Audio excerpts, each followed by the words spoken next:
Hello friends, അസ്സലാമു അലൈക്കും. Welcome back to home cook Malabar. എൻ്റെ ചാനൽ നിങ്ങൾ ഇതുവരെ സബ്സ്ക്രൈബ് ചെയ്തിട്ടില്ലെങ്കിൽ സബ്സ്ക്രൈബ് ചെയ്യുക. അപ്പോൾ നമുക്ക് ഇന്നത്തെ ഡിഷ് എന്താണെന്ന് നോക്കാം. ഇന്നൊരു സ്വീറ്റ് ഐറ്റമാണ്, ഒരു പായസമാണ് ഞാൻ ഉണ്ടാക്കുന്നത്. വളരെ പെട്ടെന്ന് തന്നെ നമുക്ക് റെഡിയാക്കി എടുക്കാൻ പറ്റുന്ന ഒരു പായസമാണ്. ഒരു ഇളനീർ കൊണ്ടുള്ള പായസം, ഇളനീർ പായസം. നല്ല ടേസ്റ്റി ആയിട്ടുള്ള ഒരു റിഫ്രഷിംഗ് ആയിട്ടുള്ള ഒരു പായസമാണിത്. അപ്പോൾ നമുക്ക് ഇത് എങ്ങനെയാണ് ഉണ്ടാക്കുക, അതിൻ്റെ ഇൻഗ്രീഡിയൻസ് എന്തൊക്കെയാണെന്നൊക്കെ നോക്കാം. ഇളനീർ പായസം ഉണ്ടാക്കാനും വേണ്ടിയിട്ട് ഞാനിതാ ഒരു 500 ml പാലാണ് ഇവിടെ തിളപ്പിക്കാൻ വേണ്ടി വെച്ചിട്ടുള്ളത്.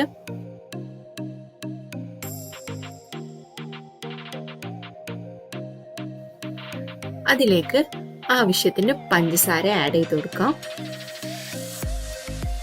പഞ്ചസാരയ്ക്ക് പകരം നിങ്ങൾക്ക് മിൽക്ക് മെയ്ഡ് ആഡ് ചെയ്ത് കൊടുത്താലും മതി. മിൽക്ക് മെയ്ഡ് ആകുമ്പോൾ കുറച്ചുകൂടെ ടേസ്റ്റ് ഉണ്ടായിരിക്കും. മധുരം ആഡ് ചെയ്ത് കൊടുക്കുമ്പോൾ നമ്മൾ ശ്രദ്ധിക്കേണ്ടത്, നമ്മൾ എടുക്കുന്ന ഇളനീരിൻ്റെയൊക്കെ മധുരത്തിനനുസരിച്ചിട്ട് വേണം മധുരമൊക്കെ ആഡ് ചെയ്ത് കൊടുക്കാനും. 1 ടീസ്പൂൺ ഏലക്ക പൊടിച്ചതും കൂടെ ആഡ് ചെയ്ത് കൊടുക്കാം. ഇനി ഇത് നന്നായിട്ട് തന്നെ തിളച്ച് വരണം. ഒരു 5 മിനിറ്റ് എങ്കിലും ലോ ഫ്ലെയിമിൽ ഇട്ടിട്ട് നമ്മൾ ഈ പാല് നന്നായിട്ട് തന്നെ തിളപ്പിച്ചെടുക്കണം. ജസ്റ്റ് ഒന്ന് വറ്റിച്ചെടുക്കണം.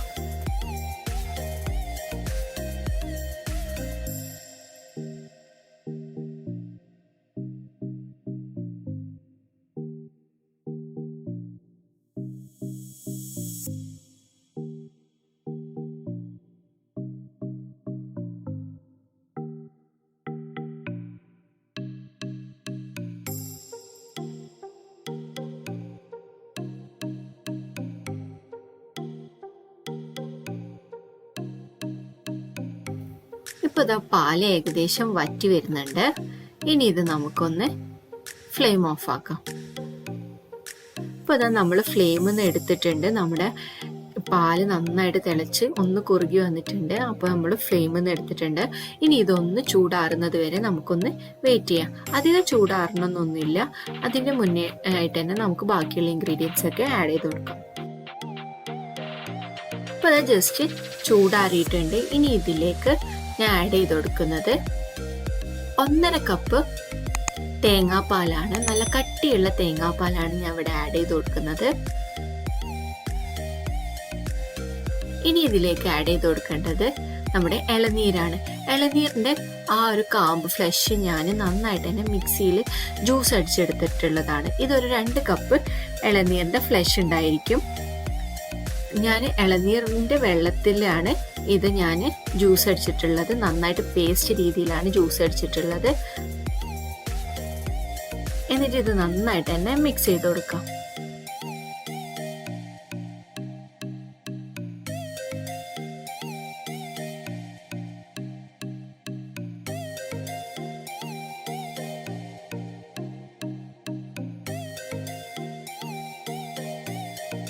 ജസ്റ്റ് കുറച്ച് ബൈറ്റിനും വേണ്ടിയിട്ട്, പായസത്തിന് കുറച്ച് ബൈറ്റിനും വേണ്ടിയിട്ട് ഞാൻ കുറച്ച് ഇളനീരിൻ്റെ ഫ്ലഷ് നന്നായിട്ട് തന്നെ ചോപ്പ് ചെയ്ത് വെച്ചിട്ടുണ്ടായിരുന്നു. അതും കൂടെ ആഡ് ചെയ്ത് കൊടുക്കുകയാണ്.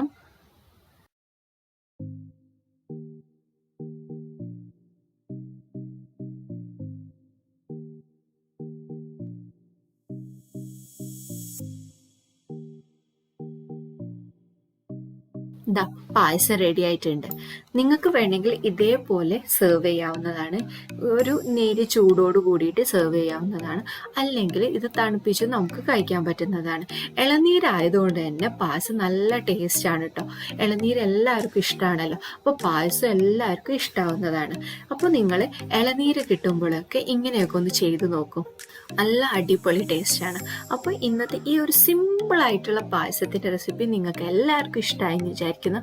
എല്ലാവരും ഇത് വീട്ടിൽ ട്രൈ ചെയ്ത് നോക്കുക. അഭിപ്രായങ്ങൾ എന്നെ കമൻറ്റ് ബോക്സിൽ എഴുതി അറിയിക്കുക. വീഡിയോ ഇഷ്ടമായിട്ടുണ്ടെങ്കിൽ ലൈക്ക് ചെയ്യുക, ഷെയർ ചെയ്യുക, and please subscribe my channel. Thank you.